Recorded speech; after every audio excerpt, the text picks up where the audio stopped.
नमस्कार, मैं हूं नीरज कुमार और आप देख रहे हैं मी मीडिया न्यूज। वक्त हो गया है आज के ताजा तरीन खबरों का। रिजर्व बैंक ऑफ इंडिया ने कहा है कि 2000 रुपए के करीब 97.26% नोट बैंकिंग प्रणाली में वापस आ गए हैं, लेकिन ऐसे 9760 करोड़ रुपए मूल्य के करेंसी नोट अब भी जनता के पास मौजूद हैं। उत्तर प्रदेश विधानसभा के शीतकालीन सत्र में अनुपूरक बजट पर बहस के दौरान सपा प्रमुख अखिलेश यादव और मुख्यमंत्री योगी आदित्यनाथ ने एक दूसरे से शेरो शायरी के जरिए सवाल और जवाब किया। जहां अखिलेश यादव ने सरकार पर व्यंग करते हुए कहा, इनका नारा विकास का है लेकिन सारे काम विनाश के हैं, जिसका जवाब देते हुए सीएम योगी आदित्यनाथ ने कहा, बड़ा हसीन है उनकी जुबान का जादू, लगा के आग बहारों की बात करते हैं, जिन्होंने रात में बेखौफ बस्तियां लूटी वही नसीब के मारों की बात करते हैं।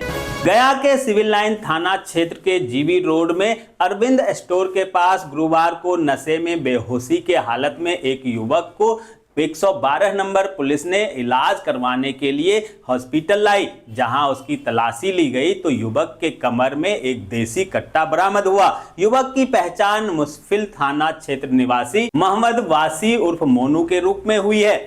दिल्ली के सीएम अरविंद केजरीवाल की गिरफ्तारी पर जेल से सरकार चलाए या अरविंद केजरीवाल इस्तीफा दे, इसको लेकर जनता की राय लेने के लिए आम आदमी पार्टी ने हस्ताक्षर अभियान शुरू कर दिया है। जहां अधिकांश लोगों ने कहा, इस्तीफा ना दे केजरीवाल चाहे जेल जाना पड़े। चंडीगढ़ में एयर मार्शल विभास पांडे ने 3 बेस रिपेयर डिपो की 60वीं वर्षगांठ के मौके पर कहा कि रूस और यूक्रेन युद्ध के बाद हमने 3000 से ज्यादा छोटे बड़े पुर्जे देश में ही बनाए। इसके अलावा सुरक्षा की दृष्टि से कई महत्वपूर्ण सॉफ्टवेयर भी विकसित किए हैं। इसका पूरा हिसाब लगाएं तो हमने सिर्फ 1.5 साल में 160 करोड़ रुपए बचाए हैं। दोस्तों, आगे बढ़ने से पहले आपसे रिक्वेस्ट है कि अगर आपने अभी तक इस न्यूज को लाइक और कमेंट नहीं किया है तो प्लीज प्लीज प्लीज लाइक और कमेंट कर दीजिए, क्योंकि आपके लाइक कमेंट का मैं कब से इंतजार कर रहा हूं और जैसे ही आपके लाइक कमेंट आते हैं हमारे खुशियों का ठिकाना नहीं रहता। केंद्रीय गृह और सहकारिता मंत्री अमित शाह आज एक दिवसीय दौरे पर गुजरात जा रहे हैं। इस दौरान वे सोमनाथ मंदिर भी जाएंगे और अहमदाबाद और जूनागढ़ में आयोजित कार्यक्रम में भी शामिल होंगे। रामपुर में आजम खान के बेटे अब्दुल्ला आजम की स्वार विधानसभा सीट पर हुए उपचुनाव में मिली जीत के बाद अपना दल एस के हौसले बुलंद हैं। जहां पार्टी ने 2024 लोकसभा चुनाव के लिए रामपुर सीट पर अपनी मजबूती उपस्थित दर्ज कराने के लिए जोर शोर से तैयारियों में जुट गई है। इसी कड़ी में आज केंद्रीय मंत्री अनुप्रिया पटेल रामपुर में एक बड़ा जनसभा को संबोधित करने वाली हैं और शक्ति प्रदर्शन करने वाली हैं। हिमाचल प्रदेश में पिछले बरसात में आए भारी आपदा संयुक्त राष्ट्र जलवायु परिवर्तन सम्मेलन में गूंजने वाली है। जहां जलवायु परिवर्तन के हिमालयी क्षेत्र पर प्रभाव पर मुख्य सचिव प्रबोध सक्सेना हिमाचल की बात रखेंगे। इसके लिए राज्य के मुख्य सचिव आज दुबई के लिए रवाना हो गए हैं। वह वहां पर हिमाचल प्रदेश में नवीनीकरण ऊर्जा उत्पादन पर जलवायु परिवर्तन का प्रभाव विषय पर वक्तव्य पेश करेंगे। उत्तराखंड में निकाय चुनाव के लिए अधिसूचना जारी कर दी गई है, जहां चुनाव आयुक्त ने डीएम को प्रशासक नियुक्त किया। आज से संभालेंगे कार्यभार। इसके बाद अब तमाम जगहों के नगर पालिका अध्यक्ष और नगर निगम के मेयर निवर्तमान कहलाएंगे। हिमाचल प्रदेश के मुख्यमंत्री सुखविंदर सिंह सुक्खू आज ऊना जिले के लिए करोड़ों रुपए की विकासात्मक योजनाओं के उद्घाटन एवं शिलान्यास करेंगे। जम्मू के बारामूला में महिला सहित 3 ड्रग्स तस्कर को गिरफ्तार किया गया, जिनके पास से 776 ग्राम हेरोइन बरामद की गई। बंगाल की खाड़ी में सक्रिय हुआ नया चक्रवात, जहां ओडिशा और पश्चिम बंगाल को हो सकता है नुकसान, वहीं मध्य प्रदेश में भी दिख सकता है 4 दिनों तक इसका असर। महाराष्ट्र के डिप्टी सीएम अजीत पवार ने कहा है कि शरद पवार खुद ही एनसीपी अध्यक्ष पद से इस्तीफा देना चाहते थे, लेकिन वे हमसे कहते कुछ और थे, करते कुछ और थे।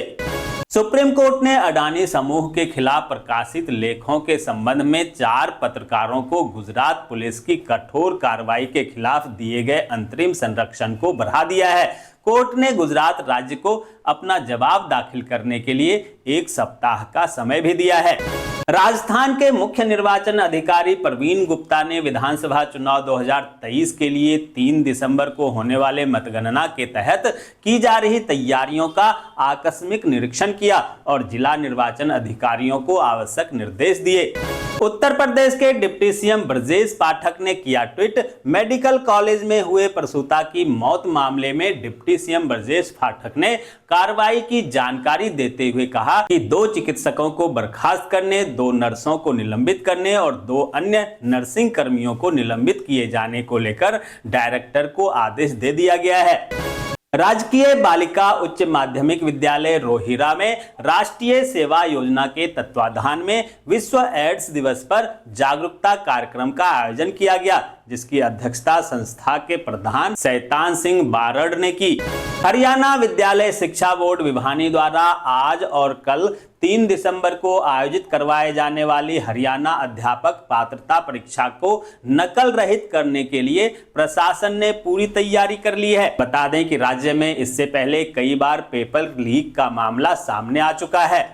ऋषिकेश नगर निगम को मिले 20 कूड़ा वाहन, जहां महापौर अनीता ममगाई ने हरी झंडी दिखाकर किया रवाना।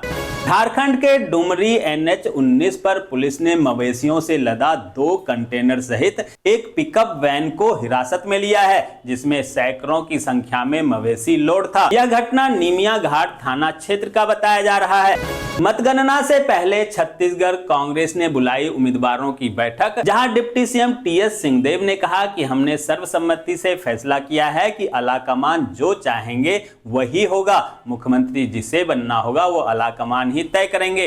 उन्होंने आगे कहा कि पिछले 5 साल में 2.5 साल को लेकर हमारा अनुभव अच्छा नहीं रहा। हम किसी तरह की अटकलें नहीं चाहते, क्योंकि इससे रिश्तों में भी तनाव पैदा होता है। मध्य प्रदेश विधानसभा चुनाव के बाद सभी पार्टियों को 3 दिसंबर को आने वाले चुनाव के नतीजों का इंतजार है। वहीं चुनाव आयोग ने बताया कि सबसे पहले 8 बजे से डाक मतपत्रों का गणना होगी, जिसे आज दोपहर 3 बजे जिला कोषालय के स्ट्रांग रूम में रखे पोस्टल बैलेट शासकीय उज्जैन इंजीनियरिंग कॉलेज पहुंचाए जाएंगे। हिमाचल प्रदेश के सीएम सुखविंदर सिंह सुक्खू की अध्यक्षता में हुए मंत्रिमंडल की बैठक में पुलिस विभाग की आरक्षी के पद पर 30% महिला को आरक्षण प्रदान करने का निर्णय लिया गया और कांस्टेबल के 1226 पदों को भरने के लिए संशोधित स्वीकृति प्रदान की गई। वहीं सीएम ने मुख्यमंत्री सुख आश्रय योजना में कुछ और प्रावधान जोड़ने को भी मंजूरी दी है। दोस्तों, मैं देख पा रहा हूं कि आप में से बहुत सारे लोगों ने इस न्यूज को लाइक किया है और कमेंट भी किया है, लेकिन अभी भी बहुत लोग बाकी हैं जिन्होंने न्यूज को लाइक और कमेंट नहीं किया है। उनसे भी आग्रह है कि प्लीज प्लीज प्लीज वे भी न्यूज को लाइक कर दें, कमेंट कर दें, साथ में शेयर भी कर दें। तो ये थी आज की ताजा तरीन खबरें। ऐसे ही खबरों से अपडेट रहने के लिए चैनल को सब्सक्राइब कीजिए, नोटिफिकेशन बेल को दबाइए, वीडियो को लाइक कीजिए और ज्यादा से ज्यादा शेयर कीजिए, ताकि देश और दुनिया के तमाम खबरों से आप और आपके जानने वाले रह सकें अपडेट।